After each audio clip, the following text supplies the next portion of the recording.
This is Rocky Snyder. At the tone, leave your name and message and I'll get back to you.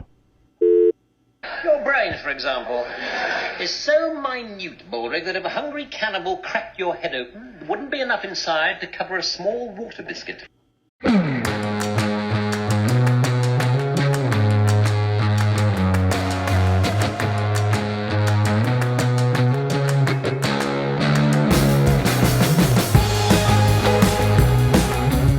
In this episode, I get to enjoy a great conversation with the founder of Z Health Performance Solutions, Dr. Eric Cobb. I'm Rocky Snyder, and with me is a mentor of mine for several years now. But the ironic thing here is I've actually never met this gentleman. He started an educational system by the name of Z Health, and his name is Dr. Eric Cobb, a chiropractor, but so much more than that.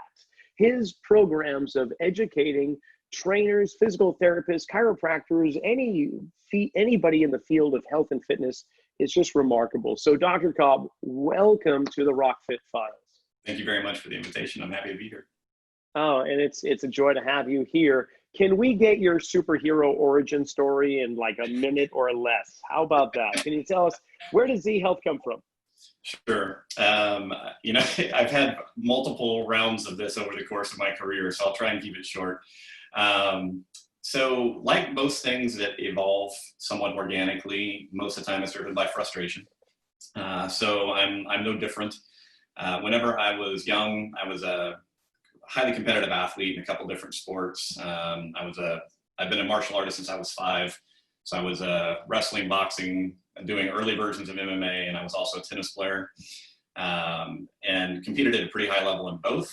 And unfortunately, as a result of a lot of bad training and basically I was a repetition fanatic. So I trained a lot, but I wound up getting hurt. And so I kind of went into this weird chronic pain cycle that lasted for years. I went to, did my undergrad, decided to go to chiropractic college, primarily because I was interested in athletics and in working in a more holistic way with the body. And as a part of that education, obviously you get treated a lot. I was getting treated 2 or 3 times a week in the student clinic. And what was weird is after 1 or 2 years of that, I was actually in worse shape than whenever I started. I had more pain. I had a couple doctors I was interning under there who had been to Czechoslovakia. They had trained with Yanda and the Prague School. A lot of people in the movement world are familiar with the Prague School. So I was exposed very early on to proprioceptive rehabilitation and things like that. And I was taken through an entire training protocol based on Yanda's work. And that unfortunately didn't work well either. So I felt like there was something intuitively. I felt like there was something to it, and that it was very neurally focused, which made sense to me based on some of the other courses I was taking. But ultimately, Z Health kind of then started to evolve out of, I love the concept, but the tool isn't working very well. At that time, a lot of the proprioceptive rehab was wobble boards, wobble sandals, a lot of unstable surface work. And as I got deeper and deeper into neurology and neurophysiology, I went, well, that kind of doesn't make as much sense. And so, again, just transitioned over really the period of 6 or 7 years of basically trying to think about things neurologically. And one of the key concepts that I always share with people is it's very clear at this point that when you look at neural function, you look at brain function, what we do to ourselves works better than what someone else does to us. And so early on in my career, I was trying to transition from the hands-on work that I did on clients and mobilizations, manipulations, and say, how can I translate all those into an active exercise? So kind of the origin for a lot of the basic movement things that we teach in Z was an attempt to take what I would have done with my hands and say, how can you do that with your own body? Because if you do it with your own body, you'll learn more quickly. Your things will change more quickly. And that was just based off good neurology. That led kind of the initial formation of Z. Again, I got out into the real world of practice. I was also very frustrated with the seeming inefficiency of a lot of the tools I had been taught. So frustration was kind of the bedrock of it. And when I really started understanding things, I think more neurologically, it opened up a enormous field. So in the early stages of Z Health, I was very much still mechanical, I would say, or neuromechanical, meaning I spent a lot of time on joints and movement, mobilizations. As my understanding of neurology increased, we started bringing in far more visual training, far more vestibular training. From there, over the last 17 years, we've really developed it into not a complex system, but a system that hopefully offers a lot of different entry points into someone's problem. Whether they have pain, it's an athlete wanting to be stronger. We teach what we call our 8 levels model, which says these are the different parts of the nervous system where things can go right or they can go wrong. And so from that, you have the opportunity to do assessments and then build drills that are very specific to the individual. And that was much longer than 1 minute, but that's the origin. Not bad. It was a very high tower. That elevator is still going up. So not bad for an elevator speech. Well, for me, how I came to your teachings, your educational courses, was that I realized early on in my personal training that the types of programs that we were trying to create for people were breaking their bodies down, and there was a lot of joint problems going on.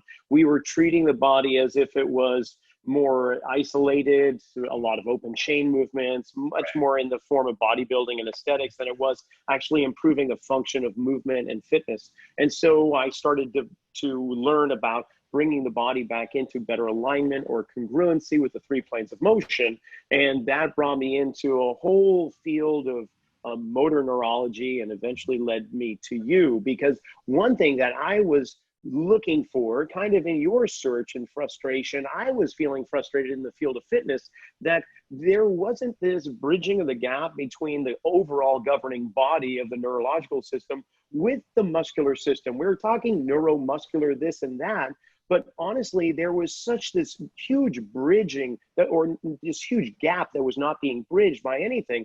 And if I was giving people movements or positions that were helping to restore their posture, which of course would help to upregulate the other organic systems of the body, then why couldn't we go from the other way around? Why couldn't we do movements that would help facilitate better understanding, better interpretation, better signals in the neurological system? And so this is where you came in. And I must admit, at first, and it was probably because of my innate arrogance and egotism, that I did not truly understand the enormous significance of really what you were offering in your courses. And I kind of just glossed over it and thought, oh, these are just a whole bunch of mobility drills, some open chain, some not, and so on. And then I started to truly get a better understanding. And that's when I had to slap myself in the face and say, don't let this happen again. Keep your ego in the back pocket and become a student, because that's the only way you're going to learn. So I took the Essentials course, and I've taken it more than one time, which is, for those listening, the Essentials of Elite Performance are basically the introductory course that is offered through Z Health. And it is a somewhat of a smattering, would you say, Dr. Cobb, of other of your courses? Yeah, so we have, the way that our curriculum is designed, we have 4 core courses, and the Essentials course is just a gathering of different ideas and concepts from those first 4 courses. So it's really a test drive to go, okay, what is this about? How does it work? One of the things that I think is really intriguing about what you said is it's very common. A lot of people, when they are first exposed to kind of this neuro system, or a neurologic approach to training, a lot of what you run into seems too simple. You go, okay, that can't really do that much. And I tell people it's perfectly normal and perfectly okay to feel that, because I've been doing this now. I've been deeply involved in neurology since really probably 1996. And still to this day, I am amazed at things that happen. Someone's having back pain, you test them, you figure out, hey, their eyes are a mess, you give them one vision drill, and all of a sudden their back pain is gone. It still staggers me to this day. So I understand this is a very common experience for people, particularly coming from a mechanical or biomechanical background, because it does not feel complex enough. And to address your other point, I think it's very funny, because I've said for years that basically the way fitness, but not just fitness, but rehab, everything, we kind of assumed everything ended at the neck. Like fitness and rehab was neck down instead of head down. And ankles, and from the ankles up. The 2 ends, right? Everything needs to be So I think it's a pretty common frustration for all of us that have been doing this for a long time, because if you're a coach and you spend time working with people and you're passionate or you care about their results, you are confronted constantly with things that work and things that don't work, right? And I think, as I said, I got into the fitness world kind of backwards, because I started in pain and rehab. My first practice was half chronic pain, half elite athletes, because I was an athlete and I enjoyed trying to fine-tune performance. What you start to recognize is that both ends of that spectrum, very often traditional methodologies fail to produce any really significant results. And this is also one of the challenges in the research world. So, from my perspective, when people start to grasp neurology and you start to understand the basics, and really I tell people my job is to take 20 years of study and boil it down into a couple of slides or a couple of sentences so that you can have something to hold on to, right? Neurology is incredibly complex, but it's understandable. It just sometimes needs some translation, right? I tell people it's like learning a third and a fourth language, and maybe a fifth language, depending on how deeply you get into certain aspects of it. But you don't need to be fluent in any given language in order to order dinner. So you can get started very easily with neurology with just basic understandings and basic rules, and then you just layer on more detail as you go forward.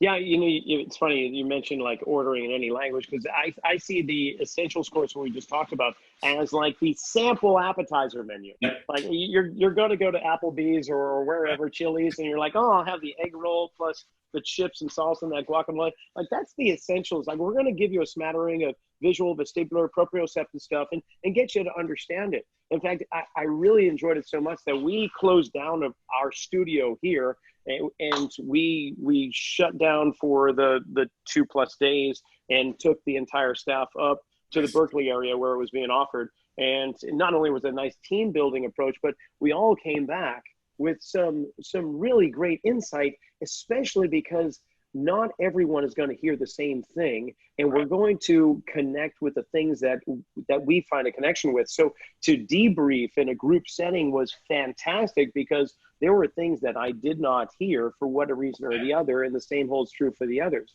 I will, if I could, I want to share a story with you about how I overwhelmed my neurological system and it completely backfired. And I'm sure it's a story that you've probably heard from others themselves. But like you say, these things, it can't be that simple. It can't be that potent or powerful. Well, you were doing, I'm following the videos that you email out on a weekly basis. And now I know that you're basically giving me a loaded shotgun, and I really have to be very careful with how I handle it. So you had this one drill, it was visual alphabet, where you're just going to trace the letters of the alphabet with your eyes. And the interesting thing, I was sitting at home, relaxed. My mother was visiting from the East Coast. She was hanging out, knitting an Afghan or whatever she was doing. And I started doing the alphabet with my eyes, keeping my head still. And I just took it one step further. I basically might as well just put the barrel in my mouth, because my eyes went berserk. I started darting them all over the place. And I kid you not, about 5 minutes later, my right knee started bugging me. And I could not figure out, I couldn't get comfortable. And I tried to fidget around in my chair with my laptop on top. And eventually I had to take the laptop off. I started walking around, and man, my knee is really starting to get sore and get painful. And it got to the point where, I kid you not, I barely limped into my bedroom, and I laid down in bed thinking, well, maybe if I could just lay down and relax it, something will be. I started getting shivers and cold sweats in bed. I go, well, this isn't working. And so over the course of the next half hour, I cannot walk now. I cannot put weight on my leg. And so the panic started to settle down, and the observer started to kick in, and I'm going, this is amazing. I actually didn't do anything physical. I did a lot of neurological stuff, and now my body is in this total state of, you're not doing anything because we're freaked out.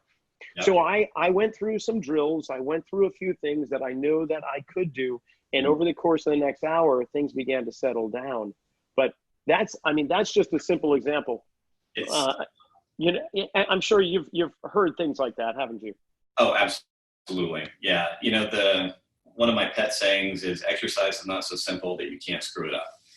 And that's it's one of the things I tell people a lot, because culturally we've been taught, and even professionally we've been taught, exercise is good. No, exercise is a stimulus. You know what I mean? It's a stimulus. Yeah. So there are certain stimuli that our brain's gonna receive, and it's gonna be like, oh man, that's amazing. I feel fantastic.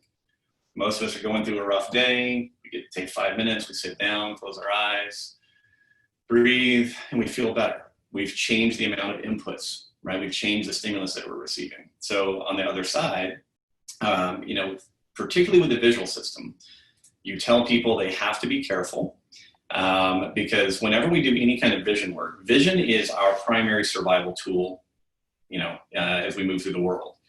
As a result of that, particularly significant visual work where you're moving your eyes a lot, you're maybe changing focal points, doing what are called saccades or accommodative work, that will trigger activity in between 60 and 70% of all the brain. So we tell people that vision work is highly fuel dependent.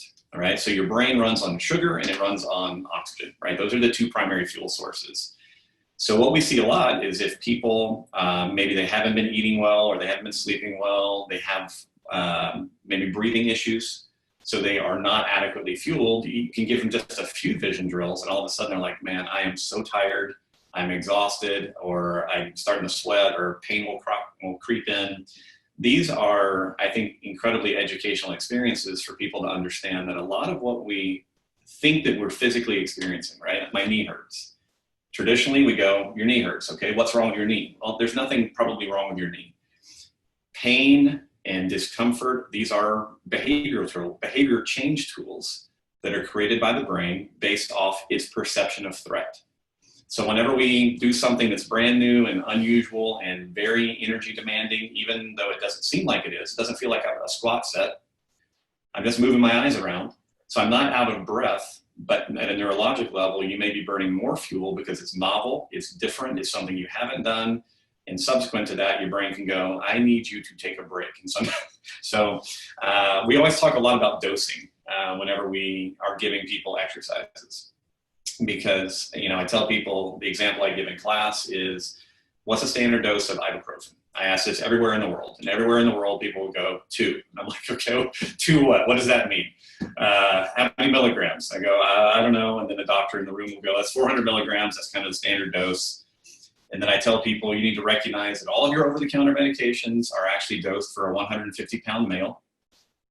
So that's really critical. And so if I have a terrible raging headache and I decide I'm going to use an over-the-counter pain medicine, I use ibuprofen, and I take 4 milligrams, the likelihood is it's not going to do anything. It's an inappropriate dose. If I take 40,000 milligrams, it's the last headache I'll ever have, because I will bleed out, right? Because I'll die. So, exercise is a form of a drug. So you have to give the right drug for the problem, and you have to give it at the right dose, because if you underdose or overdose people, even with exercise, you can create issues. Well, the interesting thing about that story that I relied, and that makes sense for everything you just said in terms of dosage. There's that Goldilocks spot, not too much, not too little, right? We've got to find that range in which is the ideal for each individual. And that's why individual programming is essential compared to just open up your Shape magazine and follow along with whatever that beautiful model is trying to do.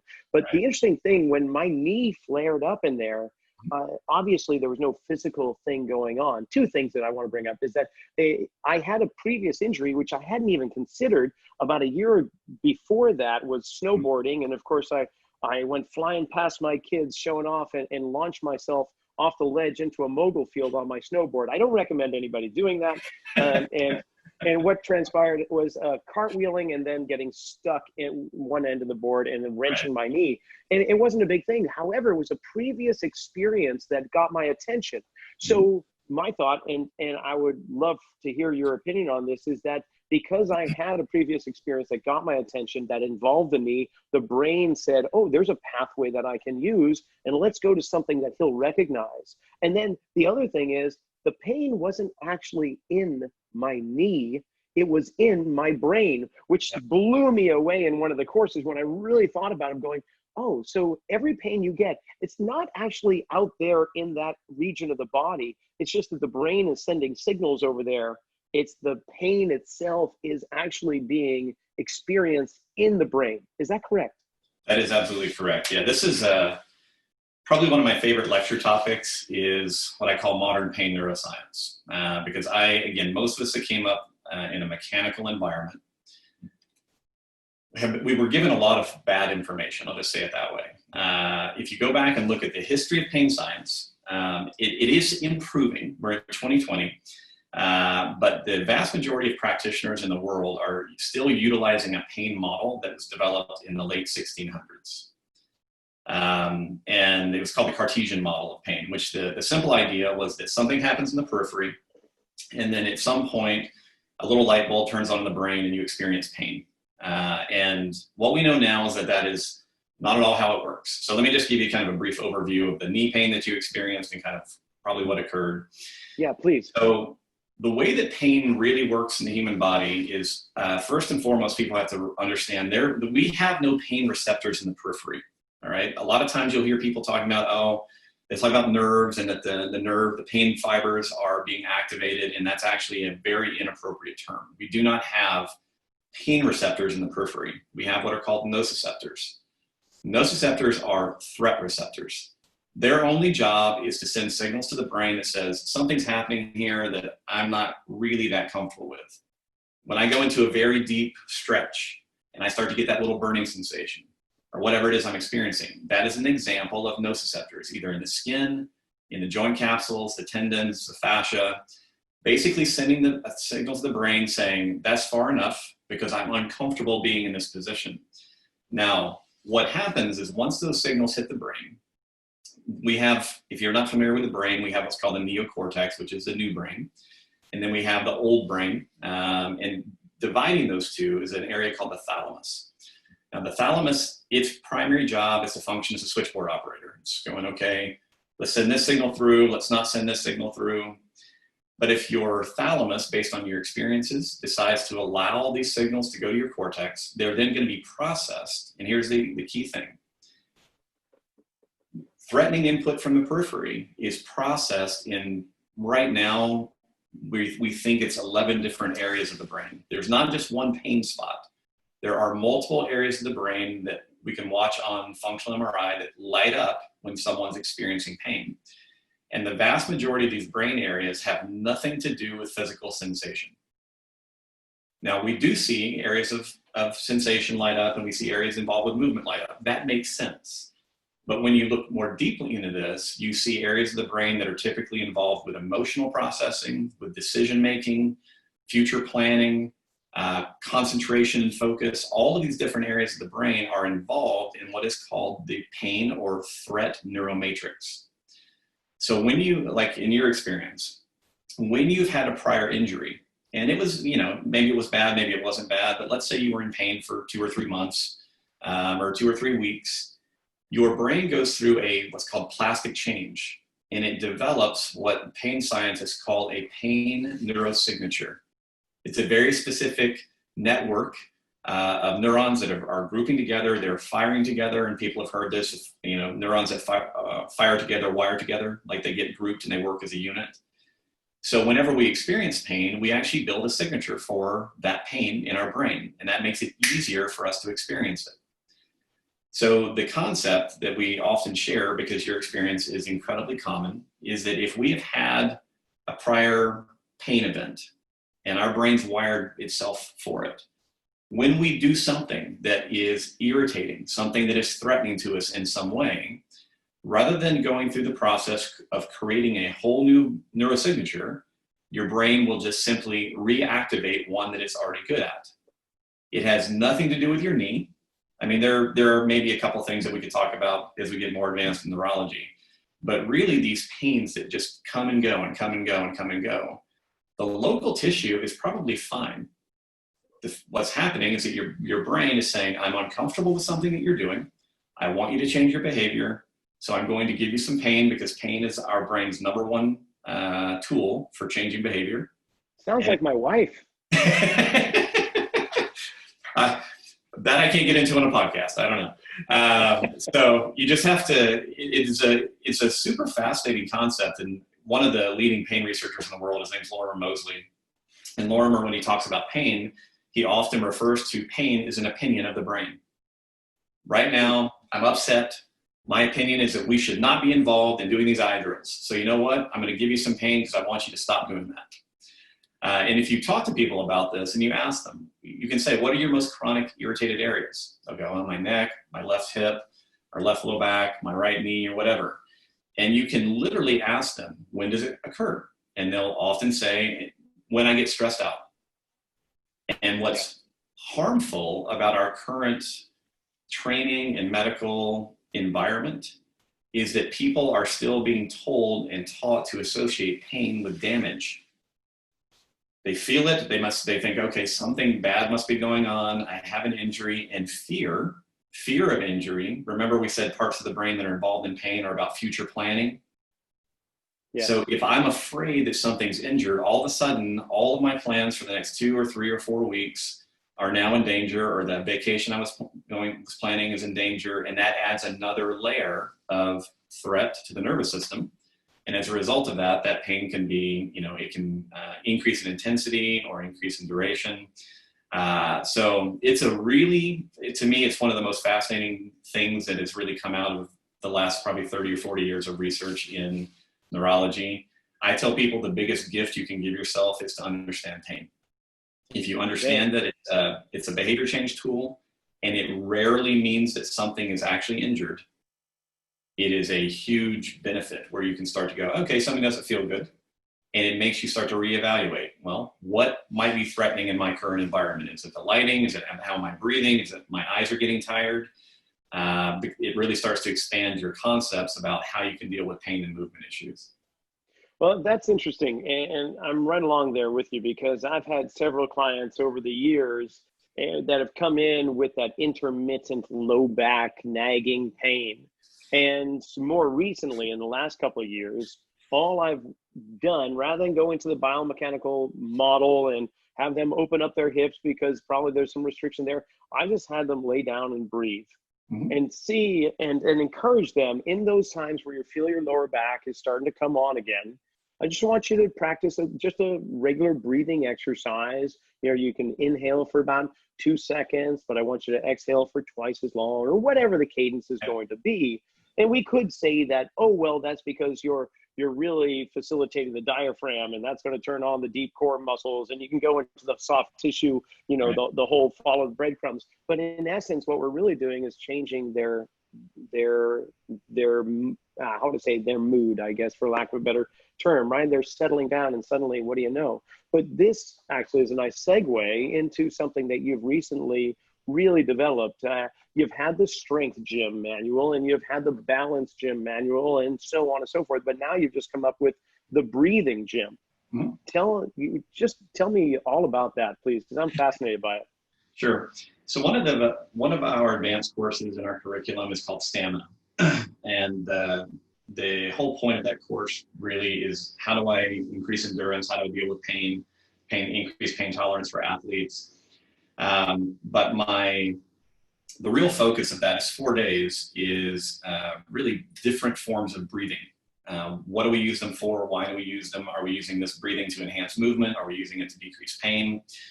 So over the years, I've had a lot of requests for, can you make something for us to watch? It's not a 4-day certification. You have something that I can train myself to do better breathing. Just as a result of COVID, we shot this in the studio, I don't know, a couple months ago.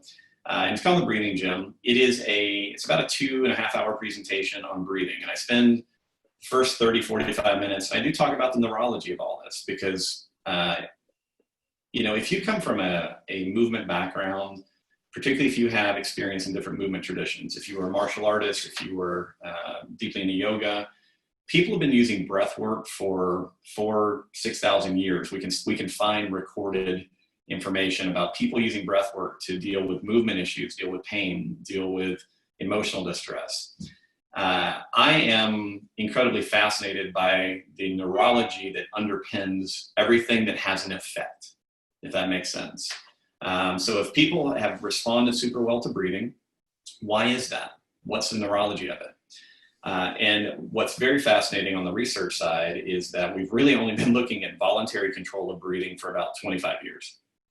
It's very fascinating that the research world has been like, oh, breathing's fine. You don't need to mess with it. We need to understand the unconscious, but not the conscious. And that's slowly beginning to change. So I spend quite a bit of time going through the basics and how to use breathing to enhance brain function and how breathing interacts with our movements. So every product that I put out there is designed to help you figure out how to individualize a training program for yourself. Because this is exactly what we've been talking about. I have lots of people come in and go to my courses, do you teach breathing? And everyone will say, yeah, I teach breathing.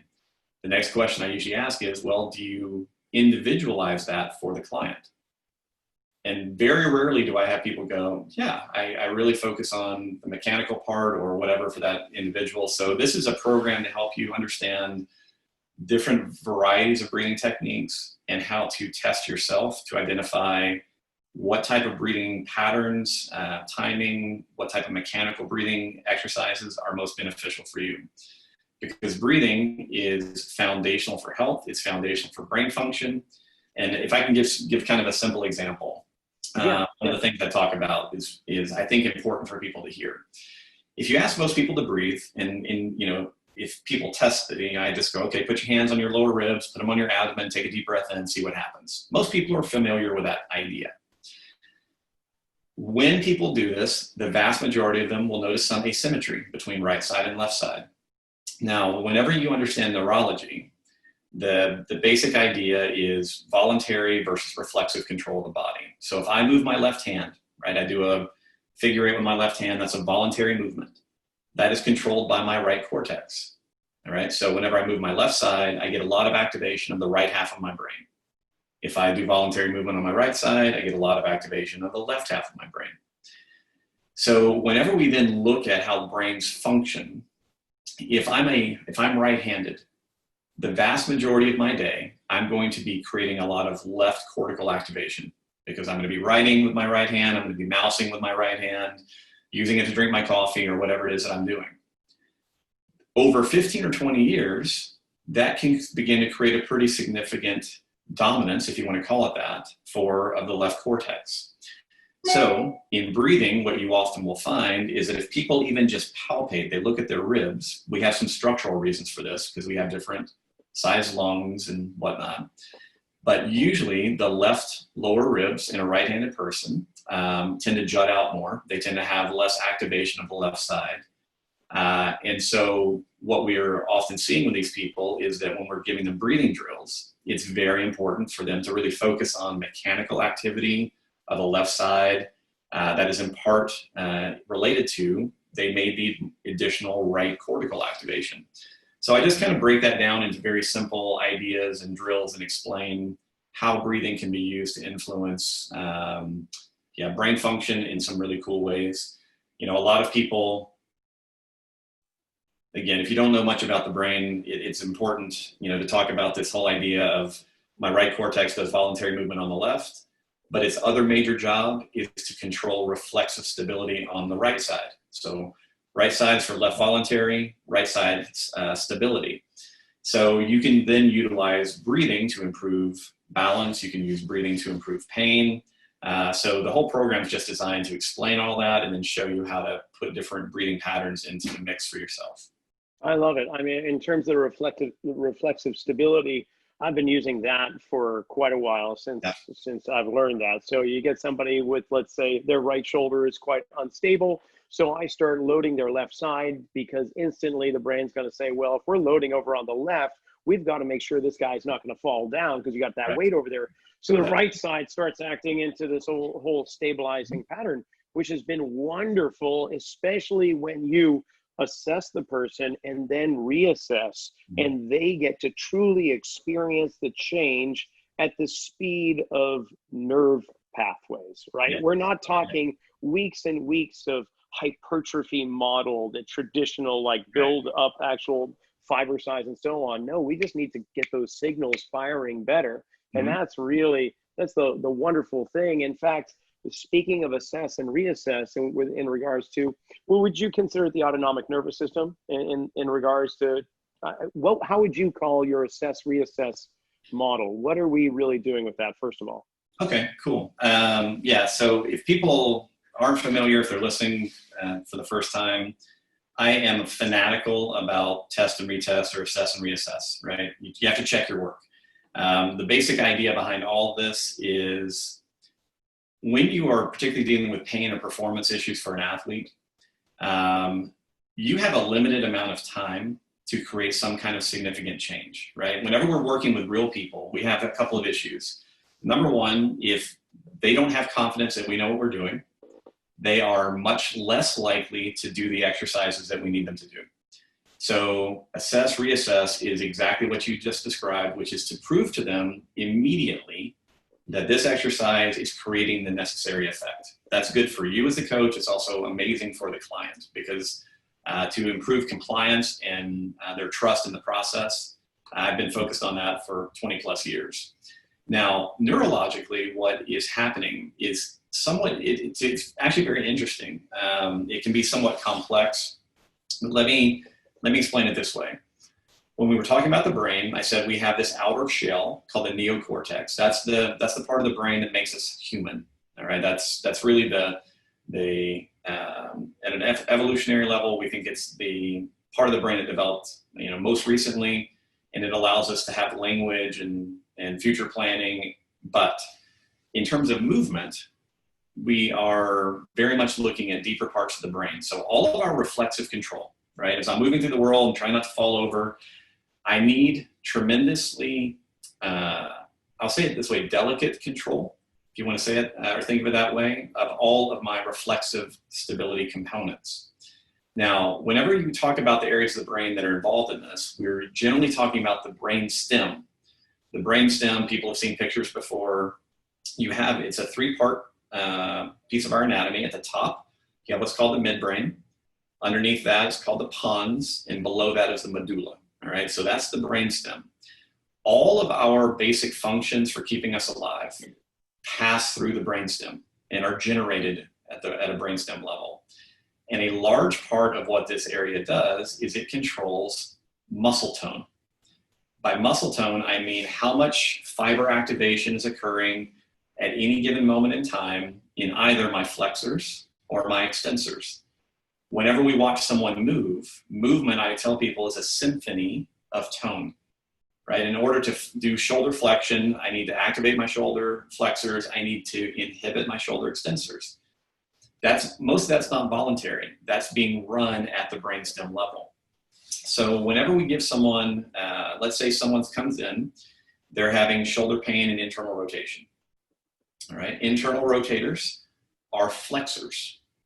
So if I understand the brain, particularly the brainstem, the midbrain and the medulla, the top and the bottom, when activated, increase the amount of tone in our flexor musculature. The pons, in addition to working with the cerebellum, increases extensor tone. So if I have someone and they have problems with internal rotation, which is flexion, I then may be able to give them a drill to increase activity in the midbrain. Well, then you have to know what the midbrain does. Mostly what it does is control eye movements. So that's why I can give someone an eye movement and all of a sudden they go from here to here and you go, hey, look at that. It may also be that the extensors are not doing their job. So again, in our system, we go, what lives in each of these areas? What's a drill that will cause them to become more active? Because ultimately the reassessment, where we see either a positive or negative effect, particularly in movement, is primarily related to how well is the brain reflexively creating a symphony between our flexors and our extensors. So that's why you can see these really abrupt, fast changes in movement with one stimulus or one exercise.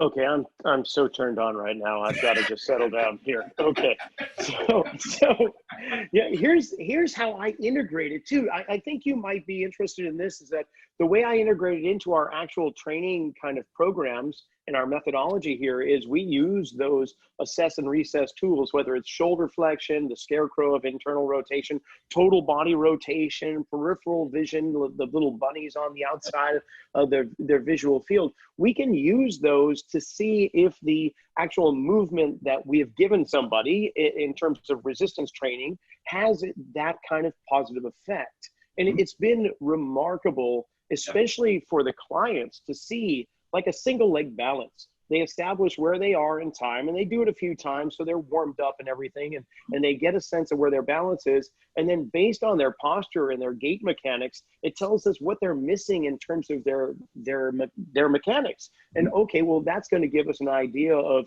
if they are laterally flexed with their rib cage off to the left-hand side, we've got an elevated right shoulder and a depressed left shoulder. Well, what if we just got that left arm to experience raising up with, say, an overhead press, and then we reassess their single leg balance and they're just like rock solid, right? Or the other end of the spectrum is I give them something and oh my gosh, they can barely move right now. The way I watch their gait going, okay, let's put that one off to the side. Yeah, We'll figure out why you're so messed up on that, but we don't have enough time right now. I just want to give you the big positive experiences. Yep. And it's been remarkable.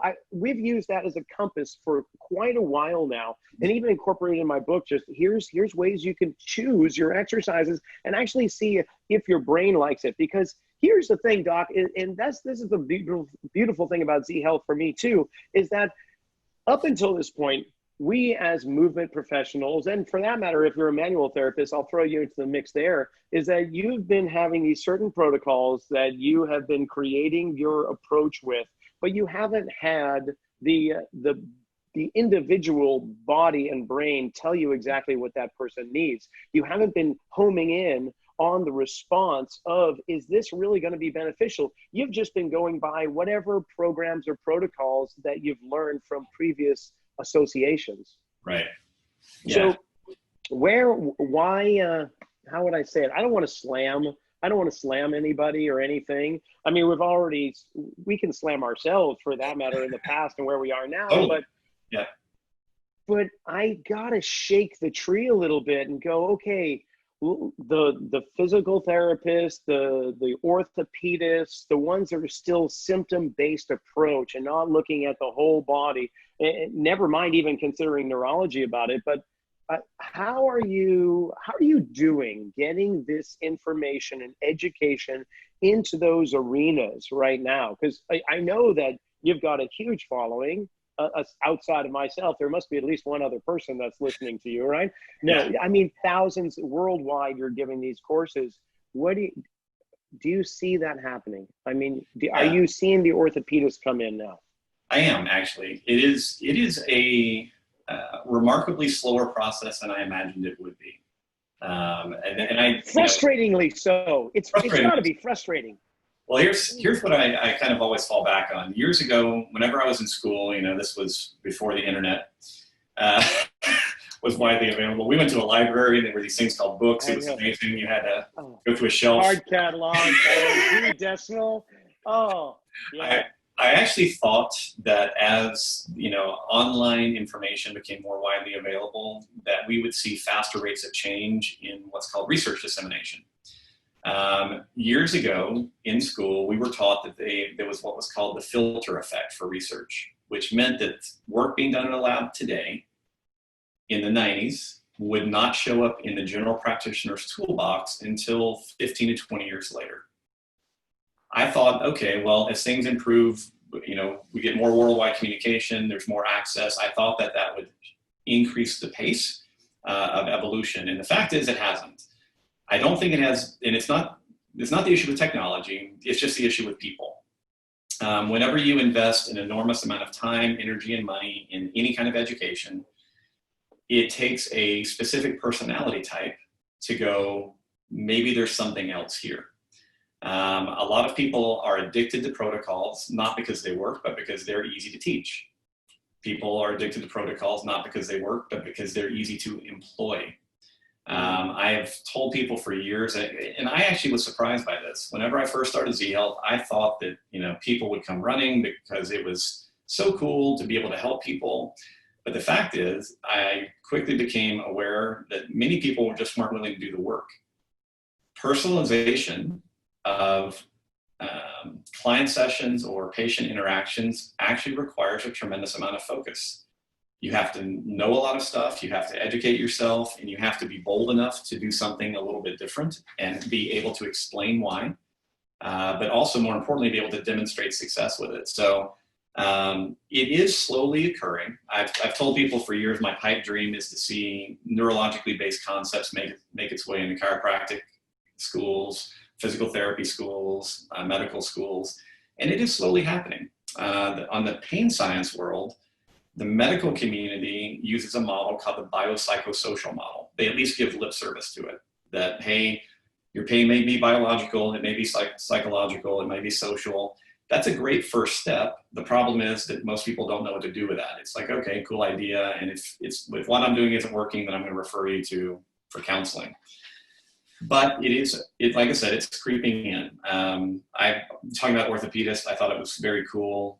Before Corona hit, we teach a lot in Europe, particularly in Germany. And we have a entire orthopedic clinic. The 3 surgeons, all of their PTs and their PTAs, we're all going through the courses together, which I thought was very cool to see. So more and more people are kind of being forced into this if they really follow the research, because ultimately, probably one of the things that, I would call it the underlying truth that not a lot of professionals want out there, is that it's really, really, really hard to show any evidence, particularly when you look at meta reviews or big population-based studies, that anything that we were taught from a mechanical standpoint when applied across a population actually works. Really? Yeah. I mean, if you look at, pull up studies on, typical therapy approaches for low back pain, the vast majority of what you're going to find is, there's just not enough evidence that this works. Basic suggestion, get them to move more, exercise. Like that's kind of the number one. There was a couple of big meta reviews that came out, and it was for dealing with low back pain. They came out in the last 2 years. And if you read through this, and they looked at thousands of studies, they basically came to the conclusion that most of what we do we can't prove that any of it works. Now, at an individual level, as a practitioner, I guarantee you've seen someone, you've gone, you need this exercise, you give them that exercise, and they feel better. So on a one-to-one interaction level, I think a lot of us then fall into the trap of going, well, this exercise works. No, that exercise worked for that person that day at that time. That's very different than saying this protocol is effective. So it's really a big challenge for people to understand that individualization is necessary, but we understand it about diet. Everyone understands that your genes play some role in everything. So why wouldn't we now apply that same concept of personalized medicine or personalized therapy into the movement world? That's really all that we're trying to encourage. Yeah, I mean, personally, and I guess professionally speaking, with my experience over the last, say, quarter century, we started before the internet. So you and I are both in that. I took exams with paper and a number 2 pencil with bubble sheets. You remember those, right? Absolutely. Yeah, exactly. But it's interesting, but I find that the majority of the clients that come see me are those that are 35 and older. I'll even say 45 and older, because they're done with the mating season of their life, we'll say. So the aesthetic and that's where you're finding most of the people in that age bracket are in the group exercise. They're in the Pelotons and the CrossFits and a whole bunch of other places, right? And then eventually, because they are not individualized programs that are really catered to their own specific needs, they're just this shotgun blast that's trying to cover everything. But unfortunately, there's going to be a percentage of that group that it's going to be actually detrimental toward. And there's another percentage where it's borderline. And then there's another group that are actually receiving some great benefits from it. But it's those people that are borderline or under in the detrimental that I will start to see at an earlier age. And then eventually almost everybody in that category later on, because the wear and tear of these generic programs and the lack of individualization in the programming. So I hear exactly what you're saying, and it's fascinating that we are these these community creatures. We thrive on being together, and yet there should be some way in which we can just spin the tumblers of these programs for every individual so that they can still be in a group setting, still be doing what they need. And so, yeah, I guess we use the assess reassess within the group structure too, to say, hey, this is going to be an exercise, but here's an alternative. Like, let's see which one's going to be better for you and go with that. Yeah, that's a fantastic way to do it. We, whenever I have coaches come in that basically, that maybe they work in a CrossFit box or whatever, one of their big questions is, how do I apply individualized neurology in a group setting? Well, exactly what you're describing. You have to teach your clients to train themselves. So you show them how to do assess, reassess. I still emphasize the fact that if you work in a group setting primarily, one of your jobs is to identify people who are not responding to the program and then pull them out and say, look, you may need 1 or 2 sessions for us to figure out individually how to alter things for you. So this concept can be applied in multiple ways. You just have to be sometimes a little creative. Most importantly, you need to recognize the upsides and downsides to both. The social aspect for many people is the only thing that keeps them doing activity. And so to take that away from them often is problematic. At the same time, recognizing that in group settings, people will often, particularly if it's kind of a competitive environment, they'll do a lot of stupid stuff in an effort to stay competitive. And so a lot of our job as a coach is to be watching everyone like a hawk, preventing them from hurting themselves, and then identifying, is this set or this grouping of exercises appropriate for them, or do we need to offer them some kind of alternative? Yeah, I've got this side question. You mentioned that you've got a very deep coursework or following and community in Germany. And I'm curious because that's where I see so much interest in movement, health, and fitness. There's so much coming out of Germany. Why is that? Is that a cultural thing? Is it? Do you get a grasp of that? Yeah, I think it's very cultural. Most of our European work started in Scandinavia. We were in Denmark and Sweden, and then have transitioned into Germany. Most of these countries are very forward thinking in terms of their educational models. And so a lot of the people that you see there, because they are not $200,000 in debt from getting their DPT, are much more willing to invest in other forms of education. So that's number one. Number two, they are very fascinated by research. They're very fascinated by is there a better approach? So, the joke of German engineering and how precise it is, it's kind of a typical American perspective.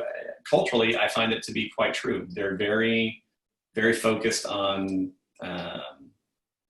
knowing things at a deep level so that they can figure out how to apply it more precisely. And I'd say that for a lot of our European audience, actually, it's been very intriguing. I will also say that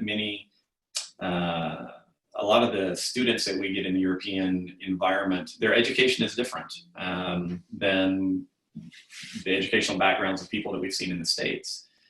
And again, this is not to harp on anything particularly, but if you go through chiro school or med school or PT school or whatever here in the US, at a cultural level, I think many people don't recognize that a lot of that education is shaped by our medical legal environment. Yeah. Meaning that a lot of what we're trying to do in those programs is train young people to be doctors or therapists with the primary goal of helping patients, but the other primary goal of not stepping too far outside the bounds so you don't get sued because maybe you made a mistake or you made a choice or someone just needs some money. And that is the unfortunate truth of how our system is built. Sure. So in some other areas of the world where the medical legal environment actually is much less stringent, I think you see people who are maybe a little bit more willing to explore different modalities. That makes sense. Now, considering the nature of the times right now, you're normally teaching these courses. You've got associates or students of yours that have come up in the ranks teaching courses as well, all across the nation, all across the world. But with COVID, of course, you have done something quite remarkable where you have taken all of the courses and you have brought them online. And even more remarkable is that typically you do one course and then you sit with it, you work with it, then you come back, take another course, and it's a gradual progression on to a full comprehensive course. But now you could very well take the online course and concurrent with another course. So from what I gather, you can basically go through the entire coursework, provided that you've got the time and availability, financial resources, and so on, to do all of your coursework like speed dating in a year. Yeah. This is very new for us. Our curriculum, our full curriculum is 13 courses. Then we have a master practitioner program. The record prior to COVID for someone completing our entire curriculum, I think, was like 614 days. So they basically did it in just under 2 years. But at that time, that required traveling to 12 different courses. So, it's all of our courses, our certifications are 4 days. So that's time off work, etc. And so we have, over the last 3 years or 4 years, we've been building up our online education components as well. Simply because, as you mentioned, when you guys went to Essentials, you said we went back, we debriefed it. This person heard one thing, this person heard something else. Our curriculum, because it is I know it's quite advanced for people and it's very, very dense. We've always invited students to come back for free for life. Once you take a course, you paid for it, you can reattend forever. And most people, particularly those in our master practitioner program, have attended every single course a minimum of 2 or 3 times. So you're now talking about 36 weekends over the course of 4 or 5 years. So we have, again, been building up this online process to allow people to study. So every year, whenever we would do a new course, we would film a new iteration, because no course I teach is ever the same, because we're always adding to it and trying to morph it into something better and more useful. So we were putting new courses in every year. COVID has just allowed us to do it at a much more, actually, I think, usable level, because instead of now filming a live course, we're taking every course into the studio. We're doing live streams. It's very detailed, great camera work, great lighting. So a lot of the minor details that people might sometimes miss in a live course because of the big groups, they're now able to see it really, really clearly. As a result of all of that, we've now made it possible to certify online as well, because again, we have people all over the world, and many of them are like, I'm not traveling, I can't travel, we're quarantined. We actually can't go to Europe right now to teach. So we decided to go ahead and implement as well online testing. So people can take the entire course online, they can certify online, and then as live courses become available, then they can just attend at their leisure to get some of the hands-on practice. So for us, it's a really exciting, I guess, improvement. I always tell people this was a hard personal choice for me, because I'm very old school. Like I said, I'm a martial artist, and I always wanted to see people move and watch them. But this is one of the greatest parts about newer technology, is that I think you can create an incredible learning environment online or through the computer that actually is very difficult to match in person. So we're pretty excited about this new process. Yeah, I'm excited as well. I love the educational platform you have already established, where I go back to the coursework, the videos, and continually watch over and over, because I'm a very low and slow learner. I mean, if you actually had a Z Health course where you could just right there, just absorb it all, I would love it. Yeah, give me an eye exercise where I retain everything in a course. That'd be fantastic. I keep working on that Matrix plugin for myself. That's what I'm thinking. Yeah. Oh, Doc, this has been fantastic. Thank you. I can't tell you what a treat this has been for me, and to actually be able to converse with you in this manner. And if more things pop up in the future, I'd love to have you back. But and there is going to be a time somewhere down the road where we will return to in-person courses, and I'll actually be able to reach out and shake your hand for the first time. So thank you. For those listening, you can get the information of Z Health. All the contact information is in the description on YouTube, as well as on the podcast as well. Dr. Cobb, thank you again. Thank you so much. I enjoyed it.